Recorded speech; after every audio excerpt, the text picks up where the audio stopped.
शिव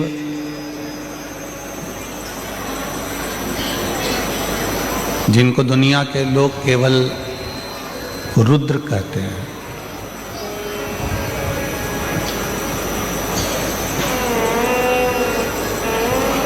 शिव जिनको दुनिया के लोग केवल क्रोध कहते हैं,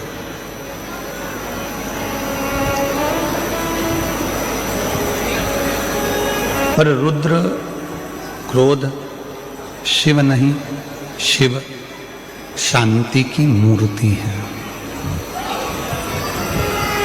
शीतलता की मूर्ति है।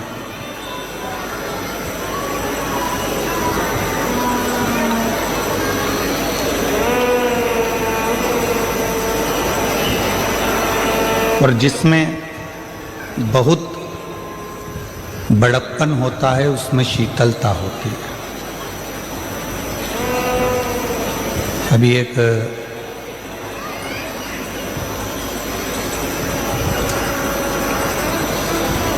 भाई चांदी का त्रिशूल लेकर आए, उद्योगपति हैं, एक बार जोरदार ताली बजाओ उनके लिए भी।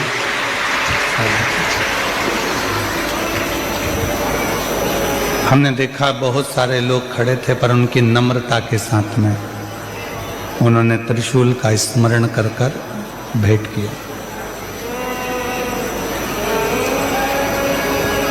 ऐसे कई उदाहरण आपकी और हमारी जिंदगी में रोज प्रतिदिन देखने को मिलते हैं, प्रतिदिन दर्शन को मिलते हैं। व्यक्ति की जितनी बड़प्पन होती चली जाती है, व्यक्ति जितना विद्वान होता चले जाता है, उसमें धन, वैभव, प्रतिष्ठा, यश, कीर्ति आदि आदि जब उसमें बढ़ने लगे तो उसका सबसे बड़ा एक गुण जिंदगी में आ जाता है, उसकी नम्रता, उसकी सरलता।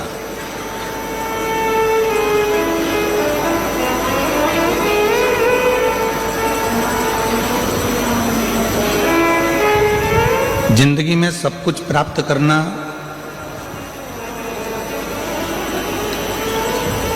बहुत सरल है, पर सरलता को प्राप्त करना बहुत कठिन है, बहुत कठिन।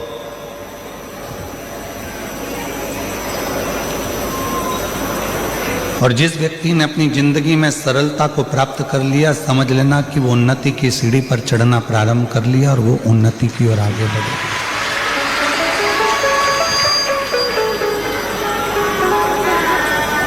देवताओं को केवल देव कहते हैं, पर मेरे ओगड़दानी को तो देवों के भी देव महादेव कहते हैं। ये केवल महादेव संबोधन कोई छोटा मोटा संबोधन नहीं है कि जिसमें हमने भगवान को महादेव कह दिया। महादेव संबोधन वो संबोधन है कि सारे देवताओं के भी हृदय में जो निवास करते हैं। कोई भगवान विष्णु से जाकर पूछे कि आप किसकी आराधना करते हो, तो भगवान नारायण कहेंगे मैं शिव की आराधना करता हूँ। कोई भगवान राम जी से जाकर पूछे कि आप किसकी आराधना करते हैं, तो भगवान राम कहेंगे मैं शिव की आराधना करता हूँ। कोई भगवान कृष्ण से जाकर पूछे कि आप किसकी आराधना करते हो, तो भगवान कृष्ण कहेंगे मैं शिव की आराधना करता हूँ। कोई आद्य शक्ति माँ दुर्गा, भवानी, जगत जननी अम्बा से जाकर पूछे, जगदम्बा से जाकर पूछे कि आप किसकी आराधना करते हो, तो कहेंगे मैं शिव की आराधना करता हूँ। कोई परम शक्ति, कोई पितृ, कोई कुलदेव, कोई ग्राम देव, कोई स्थान देव से जाकर पूछे आप किसकी आराधना करते हो, तो सारे देवता कहेंगे हम शिव की आराधना करते हैं।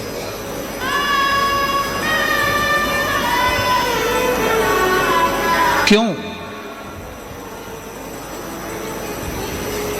क्योंकि शिव क्षमा की मूर्ति है, उनमें भोलापन है, सहजता है, नम्रता है, और वो नम्रता उनको बड़ा बनाती है।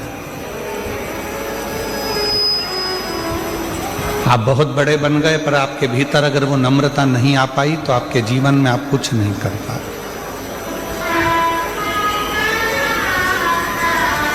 आपकी जिंदगी में नम्रता, सहजता, सरलता ही आपके जीवन को सफलता देती है। और देख लिया संसार हमने, देख लिया सब मतलब के यार हमने, देख लिया झूठे नाते झूठे रिश्ते, झूठे नाते झूठे रिश्ते, अरे झूठा है संसार हमने देख लिया सब मतलब के यार हमने, देख लिया, देख लिया संसार हमने, देख लिया। वो एक भीतर से जिसके नम्रता है, भीतर से जिसकी सरलता है, भीतर से जिसकी सहजता है, वही शिव का एक प्रतिबिंब स्वरूप है। वही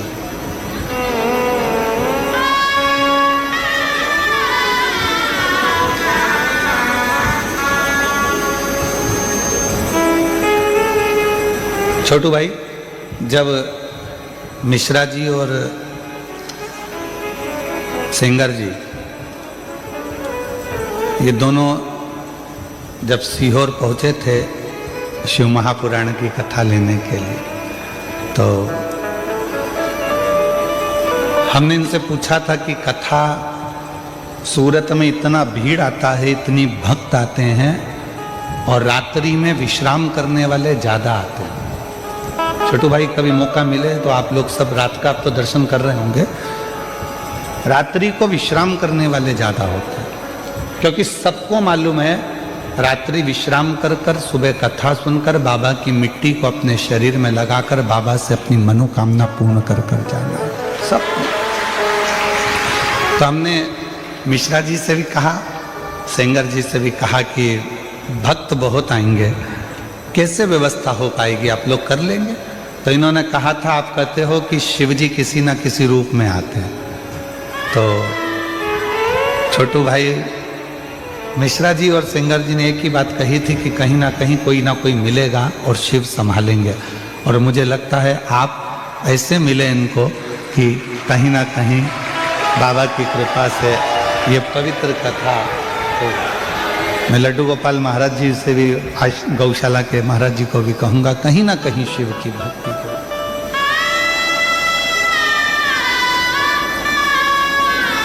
और कल की सूचना मिली हमको, इतना ट्रैफिक मुंबई में भी कथा करी तो भी इतने घंटे का जाम नहीं लगा, जो तुम इतनी लाखों की संख्या में पहले दिन आ गए कि पूरी गाड़ियां ठस ठस रही।